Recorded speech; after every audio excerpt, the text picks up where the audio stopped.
વધારવા ફૂટી જાય ને રેકોર્ડિંગ નો ચાલો क्या बोल जाता रासायनिक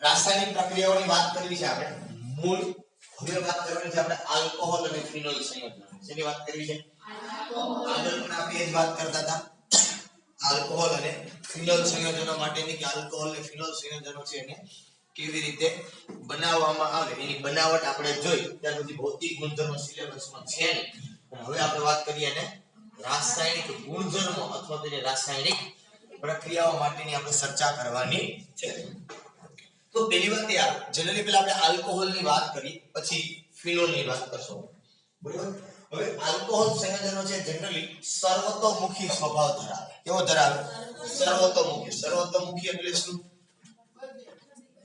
અત્ર તત્ર સર્વત્ર બરાબર સર્વતોમુખી સ્વભાવ મતલબ વર્સટાઇલ પ્રોપર્ટી એની પાસે હોય વર્સટાઇલ પ્રોપર્ટી નો મતલબ એ થયો કે બંને પ્રકારનો ગુણધર્મ ધરાવે આદાન પ્રદાન બે દાન પણ કરી શકે અને સ્વીકારી પણ શકે જે કઈ બાબતની સત્તા થતી હોય એ બાબતની અંદર બંને પ્રકારનો ગુણધર્મ છે એ ધરાવે બરાબર છે એટલે આલ્કોહોલ સંયોજનો છે કેવા સ્વભાવ ધરાવે છે સર્વતોમુખી સ્વભાવ છે મતલબ એક કેન્દ્ર અનુરાગી પ્રક્રિયક તરીકે પણ વર્તી શકે અને ઇલેક્ટ્રોન અનુરાગી પ્રક્રિયક તરીકે પણ વર્તી શકે બંને તરીકે વર્તન ધરાવી શકે મતલબ એ H+ નું અને શકે બરોબર તો કેન્દ્ર અનુરાગી અને ઇલેક્ટ્રોન અનુરાગી બંને તરીકેનું વર્તન ધરાવવાની પ્રોપર્ટી છે એ જનરલી આપણને આલ્કોહોલ સંયોજનોની અંદર મળે છે હવે ઇન શોર્ટ હું ROH તરીકે આને દર્શાવું છું આલ્કોહોલ શેના તરીકે દર્શાવું છું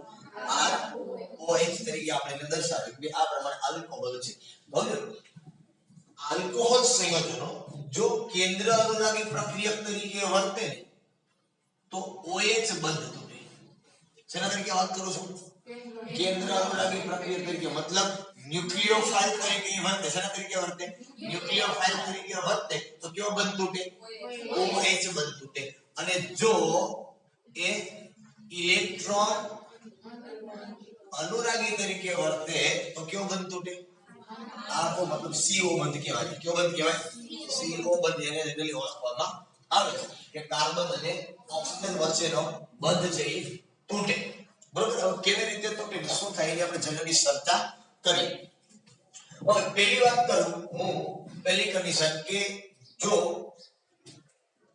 આલ્કોહોલ સંયોજનો જે છે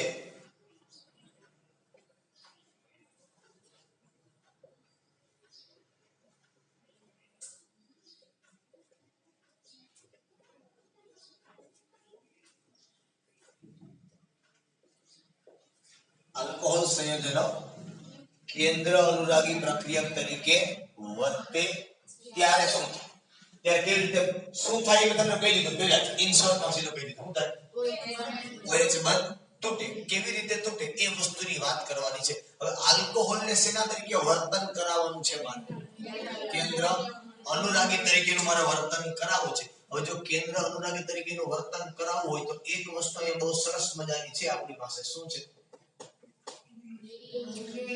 ઇલેક્ટ્રોન યુગ્મ છે એની પાસે અબંધકારક ઇલેક્ટ્રોન યુગ્મ અને હોય તો એ શું કરી શકે ઇલેક્ટ્રોન યુગ્મનું દાન કરી શકે ઇલેક્ટ્રોન યુગ્મનું દાન કરી શકે તો પ્રશ્ન મોટો ઈ છે કે ઇલેક્ટ્રોન યુગ્મનું દાન કોને કરે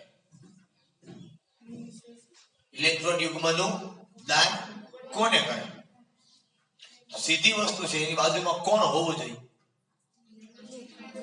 ઇલેક્ટ્રોન આકર્ષક સમૂહ હોવો જોઈએ મિસ્ટર બિખલેસ હોવો જોઈએ શું હોવું જોઈએ એની પાસે ઇલેક્ટ્રોન આકર્ષક સમૂહ છે એની પાસે હોવો જોઈએ ઇલેક્ટ્રોન આકર્ષક સમૂહ હોય તો શું કરે દાન કરે હવે તમે જો મને રૂપિયો દાન કરવો છે કોક સ્વીકારવા વાળો તો હોવો જોઈએ ને સમજમાં આવે છે દાન સ્વીકારવા વાળું કોક હોવું જોઈએ બરાબર હું એ ભલે દાન ભણવાઈ જાઉં હોવું તો જોઈએ ભણવા આવે આ કારણ કે હા બોલવું બરાબર કહેવાનો મતલબ શું છે કે ROH છે એની પાસે એવો પદાર્થ હોવો જોઈએ જે ઇલેક્ટ્રોન યુગ્મ છે એ સ્વીકારી શકે. તો માનો કે અહીંયા હું કાર્બન છે એને મૂકું ઇલેક્ટ્રોન આકર્ષક સમૂહ તરીકે અથવા તો ઇલેક્ટ્રોન અનુરાગી તરીકે. કોને મૂકું? કાર્બન ને મૂકું. 3 બંધ થયા, ચોથો છે એ ખાલી, કારણ કે પોઝિટિવ ચાર્જ તો જ આવશે ને, તો પોઝિટિવ ચાર્જ આવશે નહીં. એટલે સમજો આ તમારો જે છે એ શું છે? ન્યુક્લિયોફાઇલ છે તમારો. કારણ કે શું કીધું? જો આલ્કોહોલ સંયોજનો ન્યુક્લિયોફાઇલ તરીકે વર્તે તો. અને આ તમારું શું છે? ઇલેક્ટ્રોન અનુરાગી પ્રક્રિયક છે. આ બે વચ્ચે હું પ્રક્રિયા કરું તો સીધી અને સિમ્પલ અને બહુ સરળ વાત છે. ઇલેક્ટ્રોન યુગ્મ દાન કોને કરશે? કાર્બન ને કરશે. એટલે શું બનશે? R આ O ઉપર હું લખી નાખું H, અહીંયા કોને લખી નાખું? કાર્બન. આ ચાર્જ પોઝિટિવ અને કોની ઉપર આવી જાય?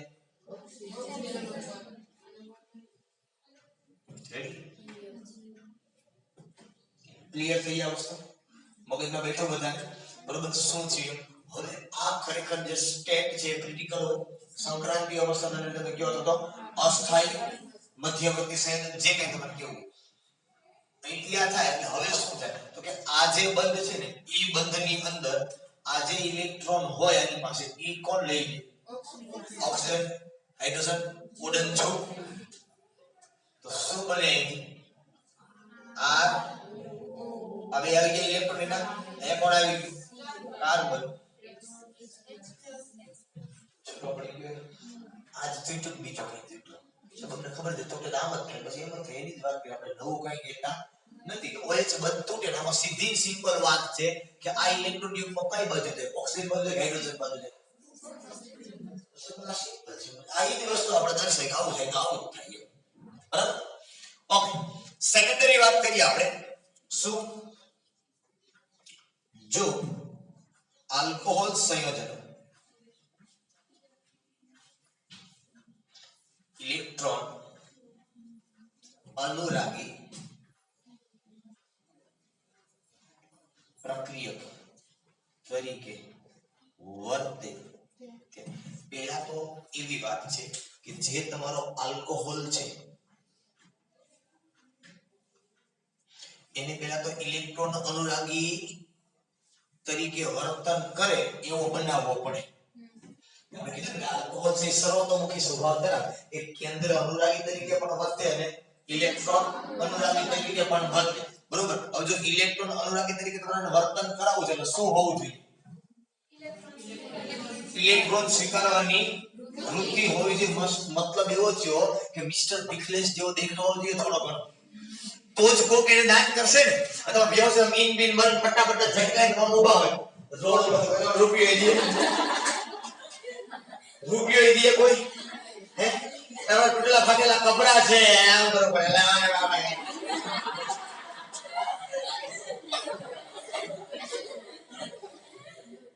સમજમાં આવે છે આપણે પછી રોડ લાઈન કાઢતો હોય તો ત્યાં જડી કેવાનો ઉત્તર આપો એવો છે મારે મને વણ લાગી જાય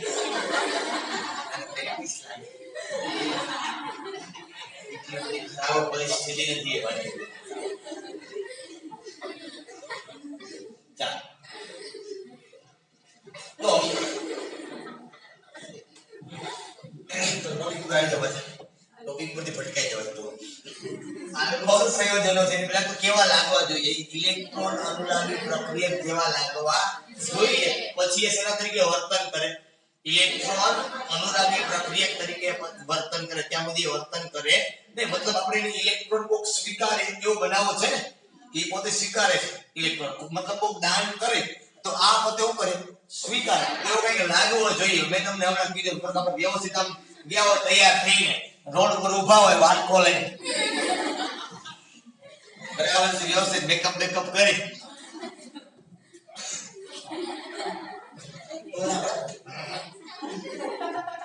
ચાલો તો આની અંદર બસ H પ્લસ એડ કરાવું. શું કરાવું? બરોબર છે. આ ભિખારીની નિશાની છે. તો સીધી ને સિમ્પલ વાત થઈ કે આ ઇલેક્ટ્રોન યુગ્મનું દાન આને કરશે એટલે શું બનશે અહીંથી તો કે R O આ એક H અને આ બીજો આ એક ઇલેક્ટ્રોન યુગ્મ અને ચાર્જ આવી ગયો હવે બરાબર હવે લાગે દેખાય છે એમાં પોઝિટિવ ચાર્જ એનો મતલબ ઇલેક્ટ્રોન યુગ્મ સ્વીકારવાની વૃત્તિ બરાબર કપડા તૂટેલા મુકેલા થોડા હોય માથું બધું ઓળેલું ના હોય તો જેલ બેલ નાખીને કંપની નામ હની સિંહ જેવા વાળા ને ડૂબા હોય બરાબર ખબર નહીં કોણ હોય એવો હોય ડૂબા પછી એમ કયો તમે ગ્રાફ ને બધું ઓકે ઇલેક્ટ્રોન અનુરાગી જેવો હવે દેખાય છે કઈ તો આપણે એની પ્રક્રિયા કરીએ એક કાર્બન વધારે લેવો પડશે શા માટે તમને હમણાં સમજાવીશું અહીંયા R આવું રીતે લખું છું CH2 અને OH અને પ્રોટોનેટેડ આલ્કોહોલ બોલાય કેવો બોલાય પ્રોટોનેટેડ આલ્કોહોલ મતલબ પ્રોટોન વાળો આલ્કોહોલ એટલે પ્રોટોન આપણે અંદર આલ્કોહોલમાં શું એડ કર્યું પ્રોટોન ઉમેર્યો છે એટલે આને શું કહેવાય પ્રોટોનેટેડ આલ્કોહોલ કહેવાય બરોબર છે ઓકે હવે આ પ્રોટોનેટેડ આલ્કોહોલમાં એક કાર્બન મેં એડ કર્યો શા માટે આપણે તમને સમજાય કે હવે આના સંપર્કમાં શેના તરીકે વર્તન કરાવશે ત્યારે આપણે ઓકે તો અહીંયા લખી નાખું પહેલા શું લખી નાખું ઇલેક્ટ્રોન અનુરાગી અને બાજુમાં કોને મૂકવાનો છે મારે ઇધર દાન કરશે ને એકોર્ડિંગ ટુ ટેક્સ્ટ બુક પ્રમાણે જાઓ હું Br માઈનસ મૂકું છું બાયના પક્ષમાં 7 તો હોય એક માઈનસ નો એટલે ટોટલ કેટલા થઈ ગયા 8 થઈ ગયા બરોબર તો હવે આ ઇલેક્ટ્રોન યુગ્મ દાન કોને કરે આ ઓક્સિજન ને કરે કાર્બન એટલે ઓક્સિજન ને ન કરે શું કામ તો બીજા ભડાકા થાય ઇલેક્ટ્રોન યુગ્મ છે ને આની બહાર આ એવું દાન કરશે આની બહાર એવું છે આને દેવતે ભિખારી પૈસા નો દે તો હાવ હાલ રૂપિયા મારી પાસે છે બોલો પાવલી જાય તો આ ઇલેક્ટ્રોન યુગ્મ દાન હવે કોને કરશે કાર્બન ને કરશે CH તમે જે કોઈ કયો બરોબર ઇલેક્ટ્રોન યુગ્મ દાન કોને કરશે આ કાર્બન ને કરશે પરિસ્થિતિ એવી સર્જન થશે અહીંયા કેવી સર્જન થશે તો કે અહીંયા R છે અહીંયા C આ એક H અને આ બીજો H આની યાર ઓલરેડી કોણ છે આ પોઝિટિવ ચાર્જ અને અહીંયા કોણ આવી ગયું બે ઓકે ચાર્જ તો અહીંયા આવશે કારણ બે ઓલરેડી માઈનસ થઈને આવે છે અને ઇલેક્ટ્રોન યુગ્મ દાન કોને કરી દે છે કાર્બન પ્રશ્ન એ આવશે કે આ કાર્બન ના કેટલા બંધ બની ગયા તો સૌથી પહેલા છટકબારી કોની આવશે તો કે અહીંથી આવશે હું કામ ઓક્સિજન ઘટે છે ને ઇલેક્ટ્રોન એટલે આ ઇલેક્ટ્રોન જો ઠેકડો મારીને કોની પાસે ઓક્સિજન પાસે જશે અને જો ગયું તો આવું થયું RCH2 અને Br વત્તા પોઝિટિવ ચાર્જ થઈ જાય હવે થઈ ગયું તો કયો બનજો કયો બનતું તો C અને O દીધો કે ના દીધો અહીં તમે જો આમાંથી આ બનાવો હું દીધું CH2 ને Br થઈ ગયો આ બે તો કાર્બન આનો જોડાઈ ગયો ઓક્સિજન ત્યાંથી નીકળી ગયો બરાબર તો આ પ્રમાણે સેના તરીકે વર્તન કરી ઇલેક્ટ્રોન અનુરાગી તરીકે વર્તન કરે મતલબ કેન્દ્ર અનુરાગી તરીકે વર્તન કરે તો O અને H વચ્ચેનો બંધ તૂટે જ્યારે ઇલેક્ટ્રોન અનુરાગી તરીકે વર્તે ત્યારે C અને O વચ્ચેનો બંધ છે જનરલી તૂટશે એની ઉપરથી બરાબર ઓકે ચાલો આ જનરલી વાત થઈ કે આ પ્રમાણે આલ્કોહોલ છે એ વર્સટાઇલ પ્રોપર્ટી સર્વતોમુખી સ્વભાવ છે ધરાવે છે ઓકે હવે એની અંદર આપણે પહેલા આ બંધ તોડવાની વાત કરી કે કઈ કઈ પ્રક્રિયાઓ છે આલ્કોહોલ અને ફિનોલમાં OH બંધ તૂટે તો અને પછી કયો બંધની વાત કરશું C અને O બંધ તૂટે તો કઈ રાસાયણિક પ્રક્રિયાઓ થાય એના ઉપરની આપણે ચર્ચા કરશું ઓકે તો પહેલું જ તમને આપ્યું છે આની અંદર લગભગ A કરીને શું આપ્યું છે OH બંધ તૂટવાથી થતી પ્રક્રિયાઓ તો ટૂંકમાં બધા જે કઈ કોઈ મતલબ આવો થાય પ્રક્રિયાઓ કે જેમાં OH બંધ તૂટે છે વસ્તુ તો એ જ છે OH બંધ તૂટવાની થતી પ્રક્રિયાઓ હવે એની અંદર પાછું તમને પહેલું આપ્યું છે શું આપ્યું છે આલ્કોહોલ અને ફિનોલની એસિડિકતા એવું આપ્યું ને આલ્કોહોલ અને ફિનોલની એસિડિકતા આવું કામ કીધું તો કઈ આંધળાઓ એને ખબર પડે પેલો કયો બંધ તોડવાની વાત કરી છે અહીંથી H સેના તરીકે છૂટવો પડે છે જે H+ નું દાન કરે એટલે રીંગણું કહેવાય બટેટું એસિડિક કહેવાય કે ના કહેવાય સીધી ને સિમ્પલ વાત થઈ ગઈ સમજમાં આવ્યું? એટલા માટે લોકોએ શું કીધું? પેલો ગુણધર્મ કયો કીધો કે આલ્કોહોલ અને ફિનોલની એસિડિકતા માટેની, એટલા માટે એને વાત કરી કે પેલો બંધ જે તમારો તૂટે છે એ OH બંધ તૂટે છે. OH બંધ પેલો તૂટે એટલે કીધું આલ્કોહોલ અને ફિનોલની એસિડિકતા. OH બંધ તૂટે એટલે હું છૂટું પડે એમાંથી H+ છૂટો પડે. રેડી? ચાલો. બરોબર, પાણી આવે એ જરાય ન થાય.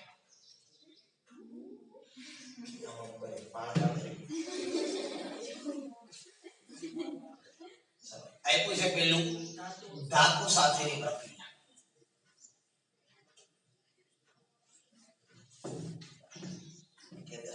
નો હોય ને બધી ખબર પડી જાય કોણ કામ થઈ ગયું. ઉઠી યાદ કરી દો. ઉઠના આ બધા સવારના હાથથી હાથના અંદર આમ જ જોતો કામ. એક ક્લાસમાંથી બીજા ક્લાસમાં બીજા ક્લાસમાં દિનના દેખાતો બહાર આવો. સવારના હાથથી હાથના હાથ આમ જ કરવાના આપે. બોલે જાત જમવા બેઠા ગઈ છે કઈ આવશે કા છોકરા ક્લાસમાં બેસીને ખાવા તો દે શાંતિ છોકરા લઈ દેવા જ પડી ગઈ એને કે શ્વાસ લઈએ નવો લેવો શ્વાસ ચડાવો. ઓકે, ધાતુ સાથેની પ્રક્રિયા માટે આપણે વાત કરીએ. ધાતુ સાથેની પ્રક્રિયાઓ કેવી રીતે થાય? સિમ્પલ સોબત વસ્તુ મૂળ હેતુ આપણો આ છે. બંધ કયો તૂટશે? OH પ્રકારનો બંધ તૂટશે. આલ્કોહોલ અને ફિનોલ બંનેની અંદર આપણે કોની પ્રક્રિયા કરવી છે? ધાતુ સાથેની પ્રક્રિયા કરવી છે. તો જોઈએ આપણે પહેલા તો કે ROH સોડિયમ ધાતુ સાથે પ્રક્રિયા કરો. જનરલી સક્રિય ધાતુ સાથે પ્રક્રિયા થાય. કોની સાથે? સક્રિય. મતલબ ઝડપથી ઇલેક્ટ્રોનનું દાન કરે એવી ધાતુઓ સાથે પ્રક્રિયા કરવામાં આવે. સોડિયમ સાથે પ્રક્રિયા કરશો બંધ અહીંથી આ તૂટશે. અહીંથી બનશે RONA + 1/2H2. ક્લિયર? બરોબર. આને શું કહેવાય? તો આને કહેવાય સોડિયમ આલ્કોક્સાઇડ. આ ખબર પડે તમને? આ ના ખબર પડે. આલ્કોહોલનો ઓક્સાઇડ તો આલ્કોક્સાઇડ. Sodium alkoxide. બરોબર. એ જ પ્રમાણે એક અઘરી એવી થોડી પ્રક્રિયા તમને આપી એલ્યુમિનિયમ સાથે CH3CCH3 અહીંયા CH3 અહીંયા O અને અહીંયા H. પ્રક્રિયા કોની હારે આપી છે? એલ્યુમિનિયમ સાથે. બંધ કયો તૂટવાનો છે? આ. બસ ખાલી આટલું ધ્યાન રાખવાનું. એલ્યુમિનિયમ પર કયો વીજભાર હોય? 3+. આ માઈનસ થાય કે નહીં? આ આની વાત છે કે Al3+ અને Cl- તો શું સંયોજન બને? આખો ઋણ છે ને Cl છે. આખો ઋણ છે શું છે? Cl. તો આવું બને કે ન બને? જોવો તો તમે CH3C CH3 આ O આ કૌંસ ખુલ્લો અહીંયા 3 અને અહીંયા A અને વત્તા 1/2H2. ખબર પડી ને શું લખ્યું? બરોબર. આને કહેવાય તૃતીયક બ્યુટાઇલ આલ્કોહોલ. OH વાળો કાર્બન બીજા 3 સાથે જોડાય છે એટલે શું કહી શકો તમે આને? તૃતીયક બ્યુટાઇલ આલ્કોહોલ. આની સાથે પ્રક્રિયા કરી એલ્યુમિનિયમ સાથે. પ્રક્રિયાને સંતુલિત કરો. આ 3 છે તો અહીંયા કેટલા આવશે? 3. હાઇડ્રોજન 3 થયા. 3/2H2 તો ન લખાય. હવે શું કરી દેવું પડશે? ડબલ કરી દેવું પડશે કે નહીં? તો 3 ને બદલે કેટલા થઈ જશે? 6. અહીંયા 6 સાથે કેટલા મૂકવા પડશે? એલ્યુમિનિયમ કેટલા થઈ ગયા? 2 થઈ ગયા. તો અહીંયા કેટલા થઈ જાવે?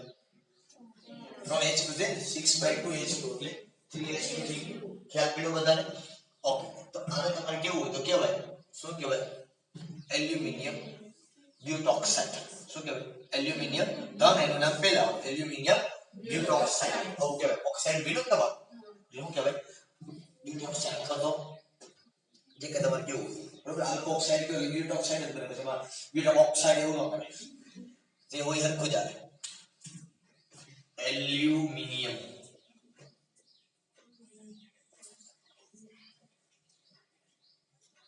બ્યુટોક્સાઇડ. ઓકે. આલ્કોહોલ ની અંદર પ્રક્રિયા કરી સોડિયમ અને એલ્યુમિનિયમ સાથે. સિમ્પલ સોબત પ્રક્રિયા આ વસ્તુ તમને આપે તમને ખબર છે. એસિડ સાથેની પ્રક્રિયા કરો તો ક્ષાર અને હાઇડ્રોજન વાયુ છોટોકડા તમે વર્ષોથી ભણતા હો. આ જ કર્યું છે. બરોબર.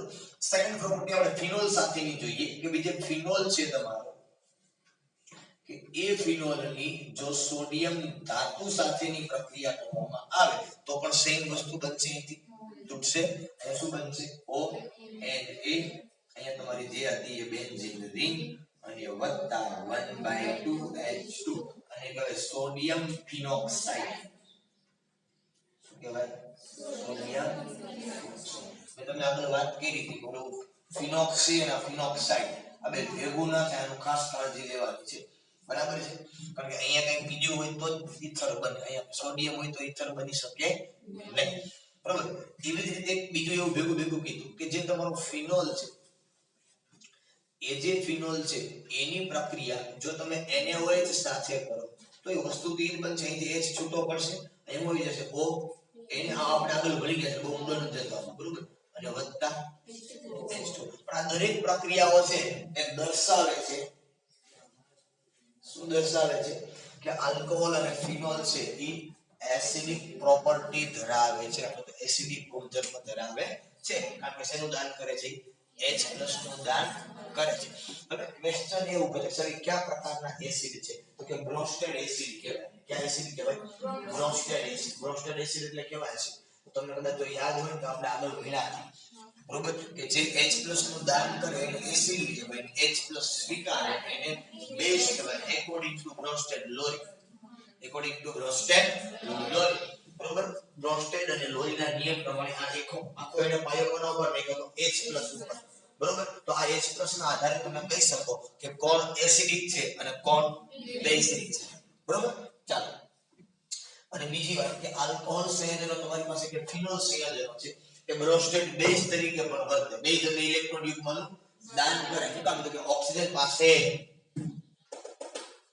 બંધકારક ઇલેક્ટ્રોન યુગ્મ છે એટલા માટે શું કરી શકે એનું દાન કરી શકે ને દાન કરી શકે તો શું થાય બ્રોન્સ્ટેડ બેઝ થાય એટલે H+ આપે છે તો શું થાય એસિડ બરોબર ચાલો ત્યાર પછીની વાત કરીએ આની અંદર તમને સાથે સાથે આપ્યું છે ધાતુ સાથેની પ્રક્રિયા જોઈ અને આ પ્રક્રિયાના અંતે આપણે એવું કન્ક્લુઝન લાવ્યા કે આ પદાર્થો છે જનરલી કેવા છે એસિડિક છે આ પદાર્થો છે કેવા છે જનરલી એસિડિક આલ્કોહોલ અને ફિનોલ તો એસિડિક હોય તો એની એસિડિકતા કેટલી એસિડિક હોય તો એની એસિડિકતા કેટલી એસિડિસિટી કેટલી છે સ્ટ્રેન્થ કેટલી એસિડ તરીકેની પ્રબળતા કેટલી છે તો આ પ્રબળતા કઈ રીતે નક્કી કરશું તો એના દરેક માટે જુદી જુદી વાત કરવાની છે આપણે આની અંદર આપણે સેકન્ડ પ્રોપર્ટી એટલે બીજો રાસાયણિક ગુણધર્મ એનો જ ભણવાનો છે શું તો કે આલ્કોહોલની એસિડિકતા એવું જ આપણે ઓકે એસિડિકતા ચાલો આલ્કોહોલની એસિડિકતા કેવી હોય શા માટે આવું આપણે પૂછે છે તો કે એટલા માટે આપણે એ છે આલ્કોહોલની પાછા પ્રકાર પડે પ્રાથમિક આલ્કોહોલ દ્વિતીયક આલ્કોહોલ અને તૃતીયક આલ્કોહોલ આમાંથી એસિડિકતા કોની વધુ ને કોની ઓછી કેવી હોય કેટલી હોય એના ઉપર વાત કરીએ તો સપોઝ હું પહેલા પ્રાથમિક આલ્કોહોલની વાત કરું એટલે RCH2 હોય છે પછી દ્વિતીયક આલ્કોહોલ ઉપર જાવ છો તો RCH અહીંયા OH અને CH3 તૃતીયક ઉપર જાવ છો RC CH CH અને OH આ જે આલ્કોહોલ છે તમારો એ કેવો આલ્કોહોલ છે પ્રાથમિક આલ્કોહોલ આ જે આલ્કોહોલ છે દ્વિતીયક આલ્કોહોલ અને આ જે આલ્કોહોલ છે આપણી પાસે એ તૃતીયક આલ્કોહોલ છે બરોબર પ્રાથમિક છે દ્વિતીયક અને આ તૃતીયક આલ્કોહોલ છે હવે પ્રાથમિક દ્વિતીયક અને તૃતીયક માટેની જો ચર્ચા આપણે કરીએ તો એની અંદર એસિડિક પ્રોપર્ટી કેમ ખબર પડે સમજો આખી વસ્તુ હું છે આ રીતે બધા એની અંદર થોડું ચેન્જ કરું છું બીજું કઈ છે હતું એમ જ છે પણ આ ડાબા બંધ બનાવું છું એટલે વ્યવસ્થિત જાણકારી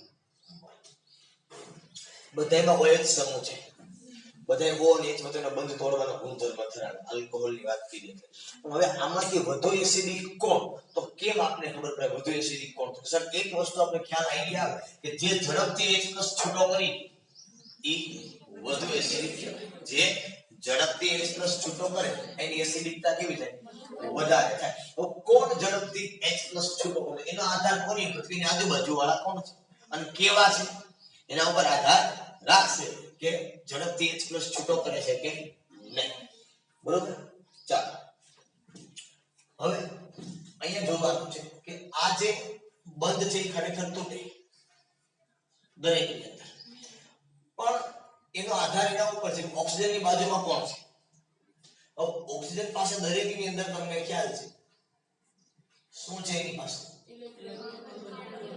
અબંધકારક ઇલેક્ટ્રોન યુગ્મ 2 એની પાસે છે હવે આજુબાજુમાં આ જે સમૂહ છે એ કેવા છે અને આલ્કાઇલ સમૂહ કહેવાય કે આલ્કાઇલ સમૂહ છે એ કેવો ઇલેક્ટ્રોન દાતા સમૂહ કે ઇલેક્ટ્રોન આકર્ષક ઇલેક્ટ્રોન દાતા. આલ્કાઇલ સમૂહ છે હંમેશા કેવા છે? ઇલેક્ટ્રોન દાતા સમૂહ છે. ઇલેક્ટ્રોન નું શું કરે? દાન. હવે જો માથાકૂટ થાય. હવે આ ઇલેક્ટ્રોન નું દાન કરશે કાર્બન ને આને દાન કરશે કે નહીં દાન કરે? ઇલેક્ટ્રોન નું દાન કરશે ઓક્સિજન ઉપર, એટલે ઓક્સિજન ઉપર ઇલેક્ટ્રોન ની ઘનતા વધશે. ઇલેક્ટ્રોન ની ઘનતા વધશે ને, ચાર તો આજુબાજુ વધારે દાન થઈને આવે, ઇલેક્ટ્રોન ની ઘનતા વધશે. સેમ આની અંદર આવું થાય, સેમ આની અંદર આવશે ને ઇલેક્ટ્રોન. હવે ઇલેક્ટ્રોન આવશે એટલે પ્રશ્ન શું થાય તો કે હવે આવે આપેલા આની ઉપર મેં તમને કીધું છે આ ઉપર પેલા આ કાર્બન ને છે, કાર્બન પાછો કોને છે? હવે અહીંયા આપે પ્રશ્ન કયો સર્જાય? અહીંયા આપે તો આ બંધ છે કયો નબળો બને. હું કામ નબળો બને તો કે અહીંયા ઇલેક્ટ્રોન આ બધા આ ઇલેક્ટ્રોન કોને આપે? ઓક્સિજન ને આપે. અહીંયા રિધ્યુત ઊર્જાનો તફાવત અહીંયા કને સર્જાય, અહીંયા પણ સર્જાય, અહીંયા પણ સર્જાય. હવે જો અહીંયા તો ઇલેક્ટ્રોનની સંખ્યા જેમ ઓછી થાય એમાં એક છે ઝડપથી ઉપર છૂટો. અહીંયા જેમ ઇલેક્ટ્રોન વધે એમ આ જે બંધ હોય ઈ બંધને આ ઇલેક્ટ્રોન કઈ તરફ વાપસ આવેલા હોય અત્યારે પહેલા તો વધારે ઇલેક્ટ્રોન આવે તો વધારે હાઇડ્રોજનના ઇલેક્ટ્રોનને પકડેલા કરે પોતાના તરફ. આપણે ખરેખર એસિડિકતા માટે જવાબદાર શું છે? હાઇડ્રોજનને છૂટો કરવો ને. તો પ્રશ્ન શું થાય કે જેમ અહીંયા ઇલેક્ટ્રોનની ઘનતા ઓક્સિજન ઉપર વધશે એમ હાઇડ્રોજનને શું કરશે? પોતાની ખેંચી રાખશે, પેલો છૂટો કરશે નહીં. તો હવે જો આ ત્રણમાંથી કોણ ઝડપથી છૂટો કરી શકે? ખ્યાલ કરો કે આલ્કાઇલ સમૂહની સંખ્યા ઓછી છે એટલે ઓક્સિજન ઉપર આલ્કોહોલ વાળા ઓક્સિજન ઉપર ઇલેક્ટ્રોનની ઘનતા થોડી ઓછી થાય, દ્વિતીયક અને તૃતીયકની સાપેક્ષે. સમજમાં આવે આખી વસ્તુ. અને એટલા માટે અહીંથી આની એસિડિકતા સૌથી વધુ પ્રાથમિકની એના કરતા દ્વિતીયકની અને સૌથી ઓછી કોની થઈ? તૃતીયક આલ્કોહોલ. ખ્યાલ પીડો શા માટે થઈ ગઈ? બરોબર, કારણ કે આજુબાજુમાં બધા સમૂહ જે જોડાયેલા છે એ આજુબાજુમાં જોડાયેલા દરેક સમૂહ છે એ કેવા છે? આલ્કાઇલ સમૂહ છે. અને આ આલ્કાઇલ સમૂહ છે કેવા હોય તો કે ઇલેક્ટ્રોન દાતા સમૂહ હોય, ઇલેક્ટ્રોન નું દાન કરે, ઓક્સિજન ને દાન કરતા હાઇડ્રોજન ને પોતાના તરફ શું કરી રાખે?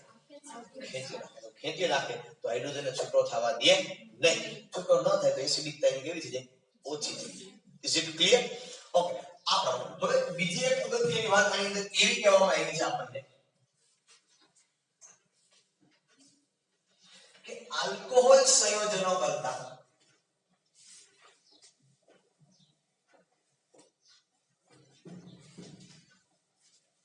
પાણી વધુ એસિડિક હોય છે.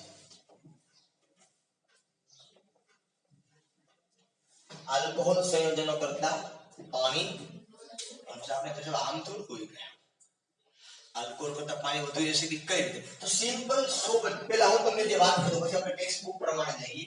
સિમ્પલ નરી આંખે દેખાય એવી વાત છે. બાજુવાળા આંખે તો જોવા જાય.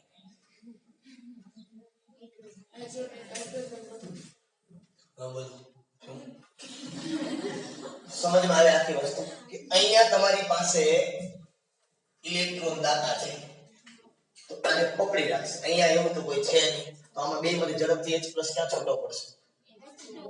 પાણીની અંદર. અને જેમાં H+ ઝડપથી છૂટો પડે એની એસિડિકતા વધુ. વેરી સિમ્પલ છે. હવે ટેક્સ્ટ બુક ના એક્ઝામ્પલ ઉપર આ જઈએ અને જે કથા કીધી પછી વાત છે પણ આપણા મગજમાં ભલે ફૂટો ઉતરી ગયો હાથ હવે બરોબર છે.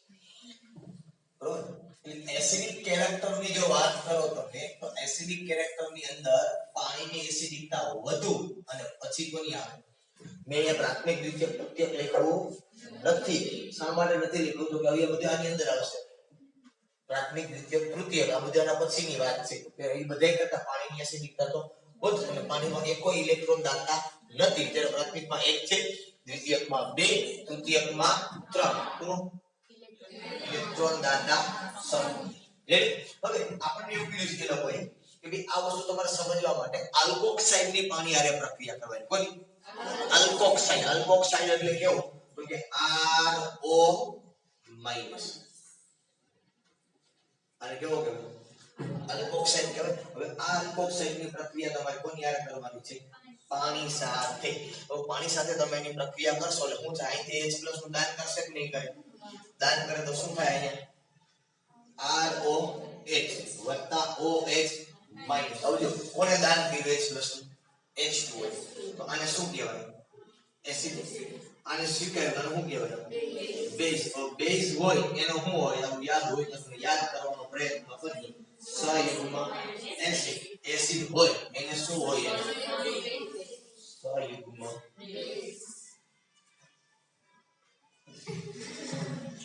ચાલો મોબાઈલ વગર વાત ચાલુ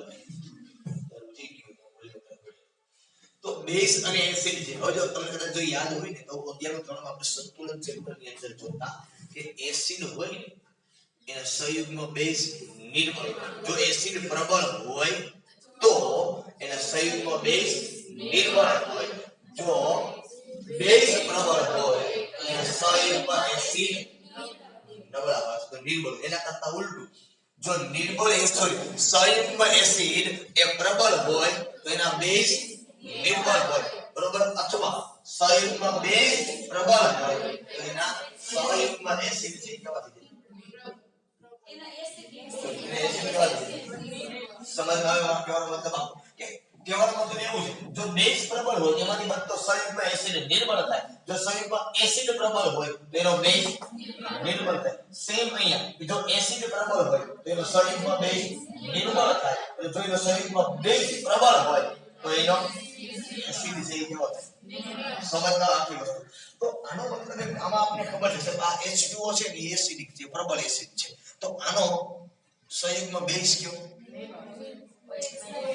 આ કેવો થાય નિર્બળ સેમ આ પ્રબળ હોય તો આ કેવો થાય આ કોની આ એસિડ અને આ એસિડ માં આમાં કોણ પ્રબળ ને કોણ નિર્બળ તો આપને ખબર છે આપણી જ ભઈ આ કેવો છે પ્રબળ આ કેવો છે સમજમાં આવે આખી વસ્તુ સેમ આ બેને કમ્પેરીઝન કરો આમાં કોણ પ્રબળ ને કોણ નિર્બળ આ પ્રબળ આલ્કોક્સાઇડ અને આ જો હું અહીંયા સોડિયમ મૂકી દઉં તો અહીંયા પણ કોણ આવે એનો મતલબ છે સોડિયમ આલ્કોક્સાઇડ કરતા સોડિયમ હાઇડ્રોક્સાઇડ નિર્બળ બેઝ થાય સોડિયમ આલ્કોક્સાઇડ કરતા સોડિયમ હાઇડ્રોક્સાઇડ એ કેવો બેઝ થાય નિર્બળ બેઝ થાય સમજમાં આખી વસ્તુ એના માટે બેઠો બરોબર તો કહેવાનો આપણો આના કરતા ઉલટું તમે જાણો તમને ઓટોમેટિક ખબર પડશે મારો મગજમાં ROH જે આલ્કોહોલ છે એનો પાણી હારે પ્રક્રિયા કરો બરોબર